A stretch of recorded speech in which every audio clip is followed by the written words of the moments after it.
पूजा पाठ, कर्मकांड, मंत्र, स्तोत्र, ज्योतिष आदि सीखने के लिए सब्सक्राइब करें हमारे YouTube चैनल ज्ञान सिंधु को। साथ ही बेल आइकन पर प्रेस करके आल के निशान को दबाएं।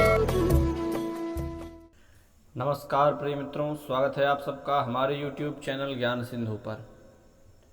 आज इस वीडियो में निःशुल्क जन्म कुंडली अध्ययन में ली गई कुंडलियों को फलित करने वाला हूँ।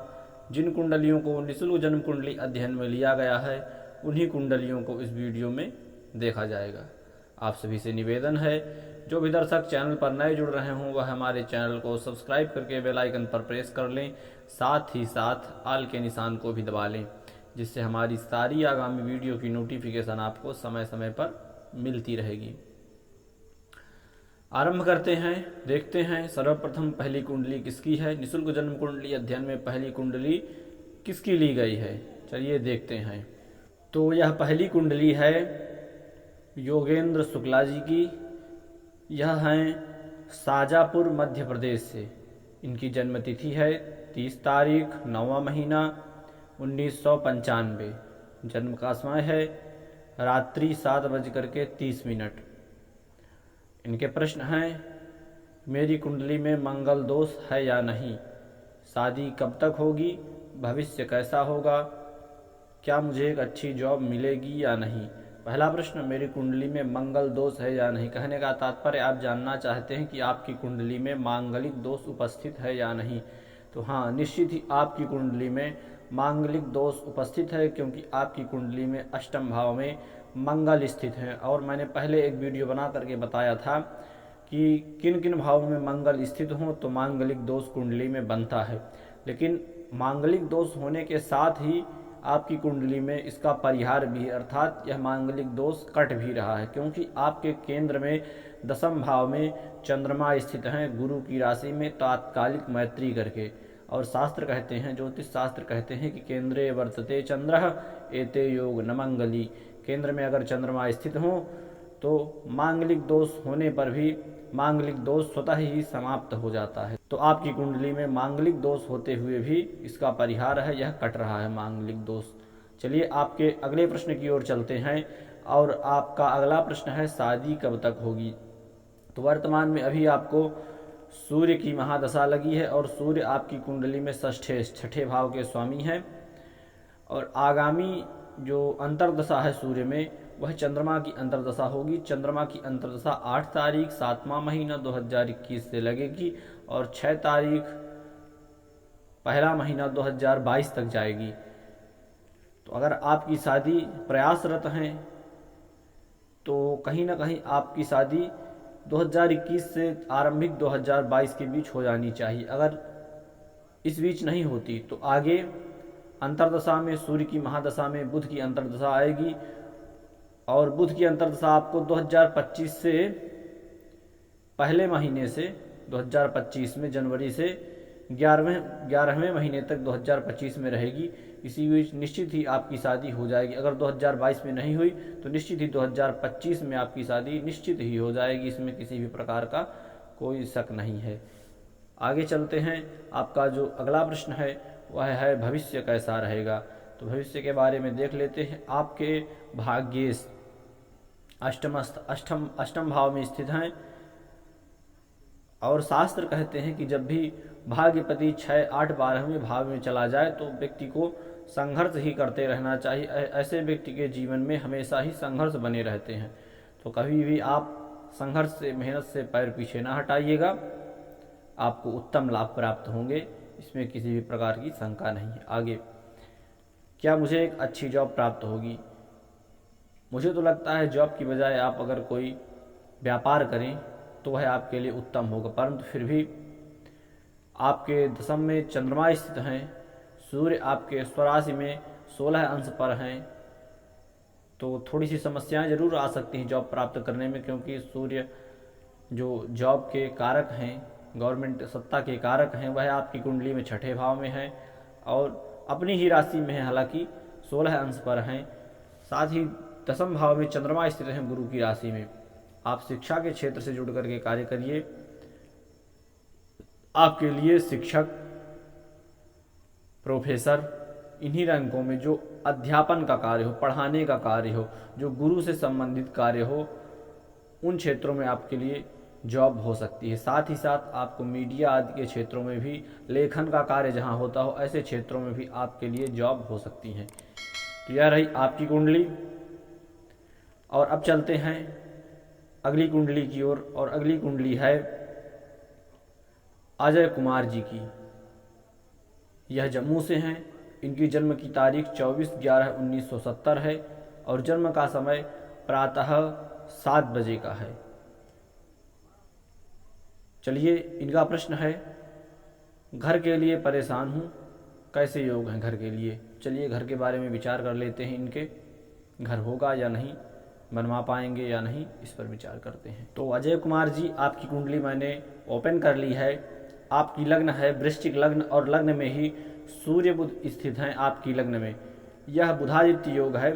वैसे वृश्चिक लग्न में बुधादित्य योग लग्न में है, यह अच्छी स्थिति है। ऐसा व्यक्ति विशेष रूप से अगर देखा जाए तो गवर्नमेंट से, सरकारी सत्ता से लाभ प्राप्त करता रहता है हमेशा, किसी न किसी वजह से। वृश्चिक लग्न शासन सत्ता की द्योतक लग्न है। ऐसा व्यक्ति अगर गवर्नमेंट से, सरकारी जगहों से जुड़ करके कार्य करे तो उसको अच्छा प्रॉफिट होता है। आपके चतुर्थ भाव में, जहाँ से मकान का विचार करते हैं, भूमि भवन वाहन का विचार करते हैं, आपके चतुर्थे शनि षष्ठस्थ छठे भाव में स्थित हैं, अपनी नीच राशि में स्थित हैं, 24 अंश पर हैं और आपके चतुर्थ भाव में राहु स्थित हैं। कहीं ना कहीं मकान बनवाने में बहुत ज़्यादा समस्याएं, बहुत ज़्यादा झंझट होंगे। और चतुर्थ का राहु, अगर आप मकान बनवा भी लेते हैं स्वयं का, तो रहने नहीं देता। अपने घर में तो कभी रहने ही नहीं देता। हो सकता है आपने प्रायः यह भी देखा हो अपने जीवन में कि आपको अपने जन्म स्थान से जाकर के बाहर रहना पड़ता हो, किसी कामकाज के उद्देश्य से कोई काम करते हो, क्योंकि चतुर्थ का राहु अपने जन्म स्थान पर रहने नहीं देता जल्दी से। तो मैं कहना चाहूँगा, आपके इसमें कुंडली में तो मकान निर्माण के तो बड़े जटिल योग हैं। चतुर्थ में बड़ी संघर्षपूर्ण स्थिति रही होगी। ऐसे व्यक्ति को तो विशेषतः ज़्यादातर किराए पर ही रहना पड़ता है, लेकिन फिर भी प्रयास करिए, शायद मकान बन जाए। इसमें बहुत मुझे कुछ खास मकान के योग नहीं दिख रहे, क्योंकि चतुर्थ में राहु स्थित है। देता सब कुछ है, सब कुछ देगा, लेकिन सुखी नहीं रहने देगा। बस व्यक्ति के पास सब कुछ होता है पर्याप्त मात्रा में, लेकिन सुखी नहीं रहने देता है किसी को, क्योंकि सुख स्थान, चतुर्थ भाव सुख का स्थान है, और वहाँ पर राहु जैसे ग्रह स्थित हो जाएं, राहु स्थित हो जाएं, शनि स्थित हो जाएं, देंगे सब कुछ, होगा सब कुछ, लेकिन सुखी नहीं रहने देंगे। मकान का विचार करते हैं तो मकान तो अवश्य ही बनवा लेंगे। शनि है, बहुत विलंब से देते हैं। पहली बात, चतुर्थ है शनि, वो भी षष्ठस्थ हो गए नीच के होकर के, तो देंगे अवश्य, मकान आपका अवश्य बनेगा, लेकिन बहुत विलंब से, इतना विलंब से कि हद ही हो जाती है। और फिर बाद में वहीं पर राहु स्थित हैं, वह आपको रहने नहीं देंगे। तो मकान तो आप अवश्य बनवाएंगे, इसमें किसी भी प्रकार का कोई शक नहीं है। अपने इष्ट देवता की आराधना करिए, अच्छा लाभ प्राप्त होगा। चलते हैं अगली कुंडली की तरफ, देखते हैं अगली कुंडली किसकी है। तो यह अगली कुंडली है प्रदीप चौरसिया जी की। यह मध्य प्रदेश गढ़ा कोटा से हैं, गढ़ा कोटा से। इनका जो जन्म का समय है वह दिन में 12 बजे है और जन्म तिथि है 27/9/1973। इनका प्रश्न है, पास में पैसा नहीं रुकता। इनकी कुंडली वृश्चिक लग्न की कुंडली है और लग्नेश षष्ठम भाव, छठे भाव में अपनी ही राशि मेष राशि पर स्थित है। जब किसी भी कुंडली में लग्नेश 6, 8, 12 में चले जाएं, वैसे तो लग्नेश जिस भाव में जाते हैं उस भाव की वृद्धि करते हैं, और इनके लग्नेश छठे भाव में गए। छठे भाव से विचार होता है रोग रिपु ऋण का। जब लग्नेश षष्ठम भाव में है तो कहीं ना कहीं ये रोग रिपु ऋण की वृद्धि करने वाले हैं, अर्थात रोग को देने वाले होंगे। किसी न किसी कारण से शरीर रुग्ण रहता होगा, कोई ना कोई शरीर में रोग अवश्य ही लगा रहता होगा। साथ ही ऐसे व्यक्ति के दुश्मन शत्रु भी होते हैं। आगे ऋण भी कहा, हालांकि ऋण अगर आजकल किसी के ऊपर है तो बहुत बुरा नहीं। पुराने समय में लोग ऋण लेना बहुत गलत मानते थे कि ऋण ले लिया बड़ा गलत है, लेकिन आज युग बदल चुका है, ऋण लेना कोई गलत नहीं है। अब विचार करते हैं, आपने कहा कि पैसा नहीं रुकता। आपके लाभ भाव में सूर्य तथा बुध देव की युति है। सूर्य और बुध की युति लाभ भाव में बुधादित्य योग का निर्माण कर रही है और बुध स्वयं की राशि कन्या राशि में वहाँ पर स्थित है। यह बड़ी अच्छी स्थिति है।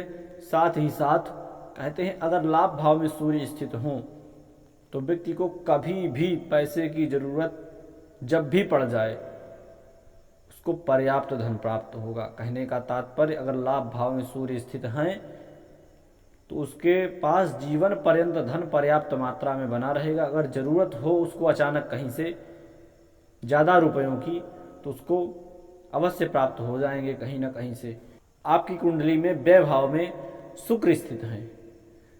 जब भी किसी भी कुंडली में व्यय भाव में शुक्र स्थित हो तो ऐसा व्यक्ति विशेष रूप से पैसा वहाँ खर्च करता है जहाँ से उसकी लग्जरियस लाइफ बने। अच्छा पहनना, अच्छा खाना, अच्छा रहना, ऐसी जगहों पर ऐसे व्यक्ति का पैसा व्यय होता है और कहीं नहीं। विशेष रूप से ऐसा व्यक्ति हो सकता है धर्म कर्म में भी पैसा खर्च करने वाला होता है। ऐसे व्यक्ति का पैसा और कहीं नहीं, उसके स्वयं के ऊपर ही खर्च होता है। इस चीज़ को तो आपको स्वयं से ही कंट्रोल करना पड़ेगा। आप स्वयं से ही अपने को मेंटेन करिए कि कम पैसा खर्च करना है। यह तो आपके ऊपर ही निर्भर करता है। आप तो पैसा अपनी लग्जरियस लाइफ को बनाने में ही पैसा खर्च करते हैं कि मेरी लाइफ लग्जरियस रहे, अच्छी रहे, मैं अच्छा पहनूं, अच्छा खाऊं। आपका धन इसी पर खर्च होता है। ज़्यादा खर्च सब लोग करते हैं अपने ऊपर, लेकिन आप कुछ ज़्यादा करते हैं। बस बात यह है, आपकी आर्थिक स्थिति हमेशा ही सुदृढ़ रहेगी। आपके लाभ भाव में सूर्य तथा बुध की युति है, यह एक अच्छी युति है। और आपकी कुंडली में धनेश गुरु पराक्रम भाव में स्थित हैं। धनागमन हमेशा आपके पराक्रम से, आपके बल के बदौलत होता रहेगा। फिर भी मैं आपको यहाँ पर एक छोटा सा उपाय बताना चाहूँगा। आप नित्य श्री सूक्त का पाठ करिए। कम से कम हो सके तो 11 पाठ करिए, नहीं तो जितनी आपकी क्षमता हो उतने पाठ करिए। तो इस प्रकार से यह कुंडलियाँ रहीं जिनका मैंने निःशुल्क जन्म कुंडली अध्ययन में चयन किया था। अन्य लोगों ने भी अपनी कुंडलियाँ दी थी, परंतु उनमें से किसी ने अपने प्रश्न ही नहीं दिए थे। डेट ऑफ बर्थ, जन्म समय आज तो दिया, लेकिन प्रश्न ही नहीं दिए। तो मैं क्या देखता, यही 3 कुंडलियाँ थी जिन्होंने अपने प्रश्न दिए थे। तो मैंने इन 3 कुंडलियों को लिया। आशा करता हूँ आपको संतुष्टि हुई होगी। पुनः अगले शनिवार के दिन निःशुल्क जन्म कुंडली अध्ययन का कार्य जारी रहेगा। मिलते हैं पुनः एक नए वीडियो पर, तब तक के लिए नमस्कार।